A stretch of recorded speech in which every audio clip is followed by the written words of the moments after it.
ایسی سورہ جسے پڑھتے وقت اللہ اور بندے کے درمیان ایک مکالمہ ہوتا ہے، وہ سورہ جسے پڑھنے سے زہریلی کاٹ سے تڑپتے ہوئے شخص کو اللہ نے شفا دی، جسے آپ صلی اللہ علیہ وسلم نے ام القرآن اور اصحب المثانی کہا ہے، اور جسے قرآن کی عظیم سورہ بتائی۔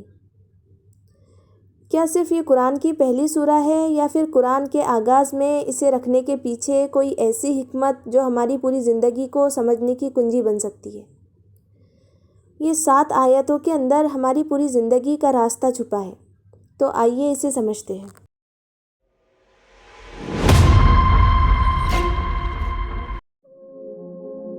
سورہ الفاتحہ قرآن کریم کی پہلی سورہ ہے۔ الفاتحہ یعنی اوپننگ، شروعات۔ ام الکتاب اور ام القرآن یعنی قرآن کا بنیادی مرکز، اور اصحب المثانی یعنی بار بار پڑھے جانے والی 7 آیتیں۔ رسول اللہ صلی اللہ علیہ وسلم نے سورہ الفاتحہ کو قرآن کی عظیم سورہ بتایا اور اسے بار بار پڑھی جانے والی آیتوں کے طور پر بیان کیا۔ اس سورہ میں 7 آیتیں ہیں اور اس میں اللہ کی حمد، اللہ کی رحمت، اللہ کا ذکر اور اللہ کی عبادت اور مدد کا اقرار ہے، اور سب سے خوبصورت چیز سیدھے راستے کی دعا۔ یہ سورہ مکی سورہ ہے۔ اب سمجھتے ہیں ہر آیات ہم سے کیا کہہ رہی ہے۔ بسم اللہ الرحمن الرحیم۔ شروع کرتی ہوں اللہ کے نام سے جو نہایت مہربان، بار بار رحم فرمانے والا ہے۔ ہر اچھے کام کی شروعات اللہ کے نام سے کرنا ہمیں یہ یاد دلاتا ہے کہ میں اکیلی نہیں ہوں، میرا اللہ میرے ساتھ ہے۔ ہم جب کوئی کام اللہ کے نام سے شروع کرتے ہیں تو اپنے دل کو یہ یاد دلاتے ہیں کہ اصلی قوت اور برکت اللہ کے ہی پاس ہے۔ اپنی زندگی کے ہر کام کو اللہ کے نام سے شروع کیجیے، کیونکہ جس کام کی شروعات اللہ کی یاد سے ہو اس میں برکت کی امید ہوتی ہے۔ الحمدللہ رب العالمین۔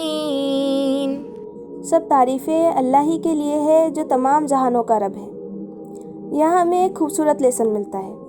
اللہ ہمیں سکھاتا ہے کہ سب سے پہلے شکایت نہیں، حمد بیان کریں۔ ہم اکثر اپنی زندگی میں جو نہیں ملا اس کو گننے لگتے ہیں، لیکن سورہ الفاتحہ ہمیں یہ یاد دلاتی ہے کہ تمہارے پاس جو کچھ ہے، تمہاری زندگی، تمہاری سانس، تمہارا ایمان، تمہارے ماں باپ، تمہاری اولاد، تمہارا گھر اور تمہاری صحت، یہ سب اللہ کی نعمتیں ہیں۔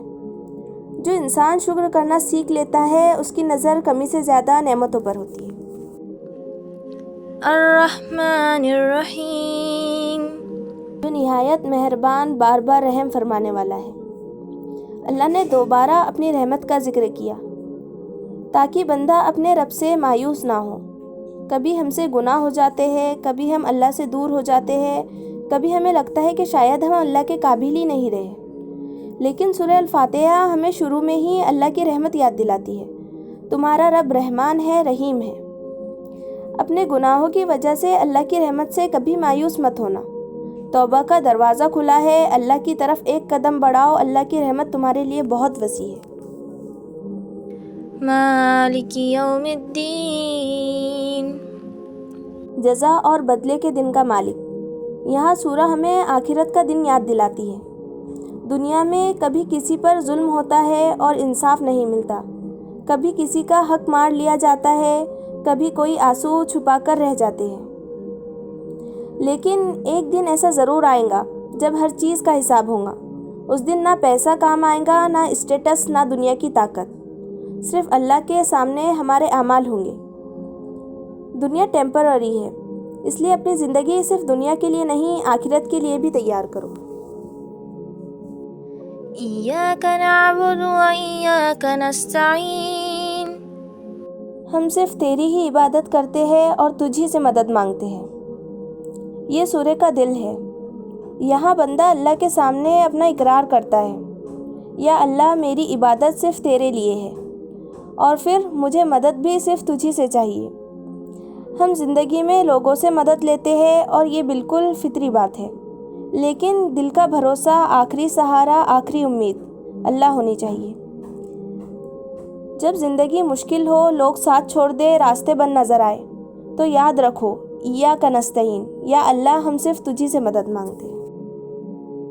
اهدنا الصراط المستقیم. ہمیں سیدھا راستہ دکھا. غور کیجئے، ہم یہ نہیں کہتے یا اللہ ہمیں صرف دنیا دے، ہم یہ بھی نہیں کہتے یا اللہ ہمیں صرف پیسہ دے. سب سے پہلے ہم کیا مانگتے ہیں؟ ہدایت. کیونکہ اگر ہدایت مل جائے تو انسان کو پتہ چل جاتا ہے کہ کیا صحیح ہے اور کیا غلط، کس راستے پر چلنا ہے اور کس سے بچنا ہے، کس چیز کو اللہ کے لیے چھوڑ دینا ہے اور کس چیز کو اللہ کے لیے اپنانا ہے. ہر دن اللہ سے ہدایت مانگو، کیونکہ ہدایت ایک بار ملنے والی چیز نہیں، ہمیں ہر دن اللہ کی رہنمائی کی ضرورت ہے.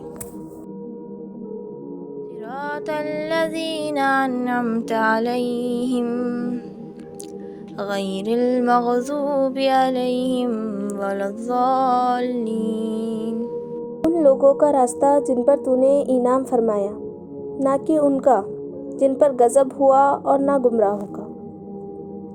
یہاں ہم اللہ سے صرف راستہ نہیں، صحیح راستہ مانگ رہے ہیں. ایسا راستہ جہاں اللہ کی رضا ہو، ایسے لوگوں کا راستہ جن پر اللہ نے انعام فرمایا. اور ہم اللہ سے دعا کرتے ہیں کہ ہمیں ان راستوں سے بچا جو انسان کو اللہ سے دور کر دیتے ہیں. ہر چمکتی ہوئی چیز صحیح راستہ نہیں ہوتی. ہر ٹرینڈ فالو کرنا ضروری نہیں، ہر دنیا کی خواہش کے پیچھے بھاگنا ضروری نہیں.